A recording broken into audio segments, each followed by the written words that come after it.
An original podcast from podlatino.com.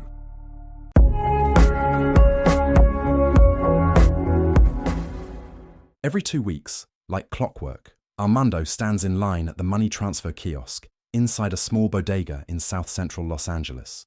He clutches a crumpled envelope with cash, earnings from his second job cleaning office buildings at night. The recipient?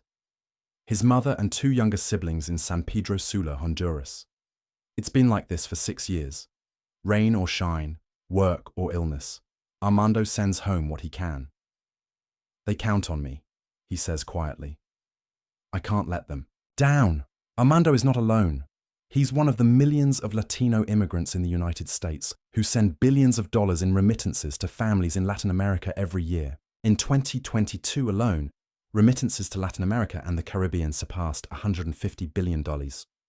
That's more than foreign aid, more than many countries' tourism revenues, more than most of us imagine. But behind each of those dollars lies a story like Armando's, one of sacrifice, responsibility, love, and sometimes signs guilt.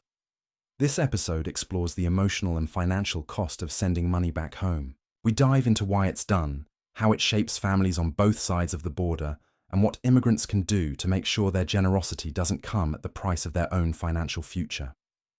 Let's start with the emotional weight.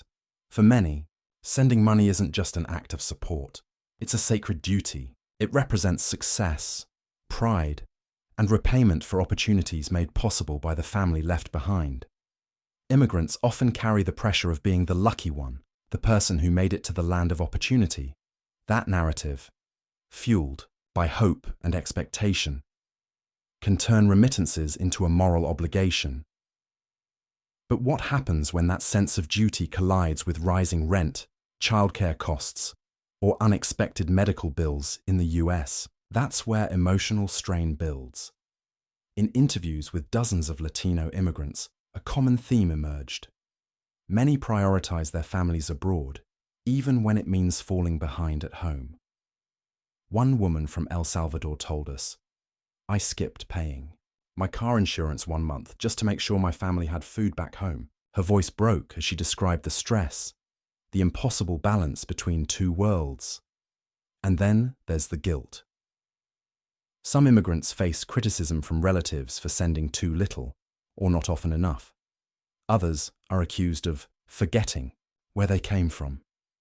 These accusations sting, especially when the reality is that many are scraping by themselves. This emotional toll often goes unseen.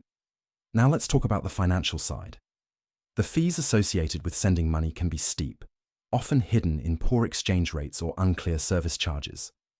According to the World Bank, the average global cost of sending remittances is around 6.3%, and it can be much higher when sending to rural areas or when using cash-based services. Let's break that down.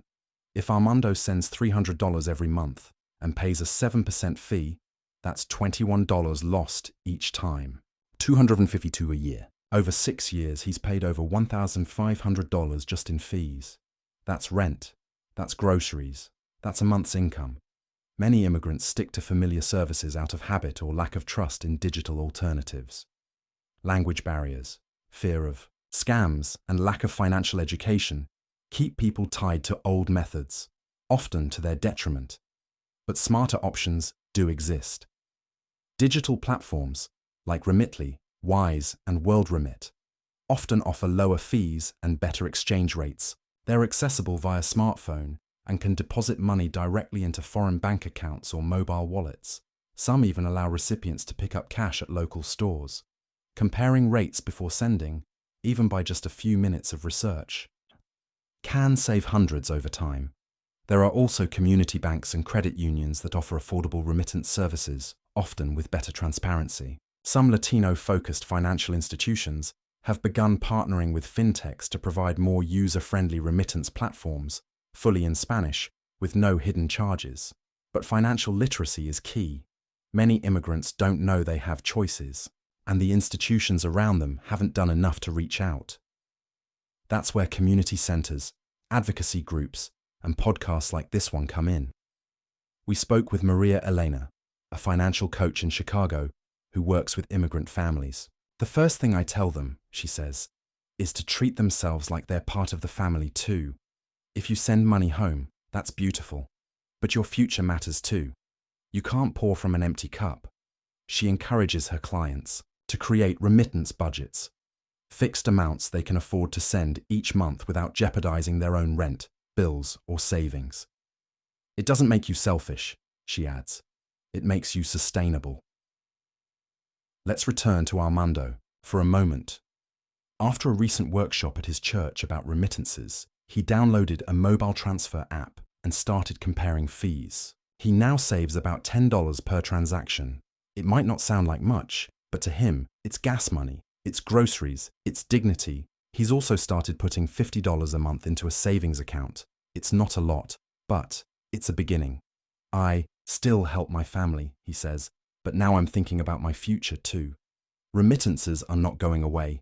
They are and will remain a pillar of transnational support for millions of families across Latin America. But if we want to honor the act of sending money, we must also honor the senders. That means empowering them with tools, information, and emotional support. So, if you're sending money home, take a moment. Ask yourself, am I doing this in a way that honors me too? Are there smarter, safer, more affordable options out there? Chances are the answer is yes, because love doesn't have to come with hidden costs.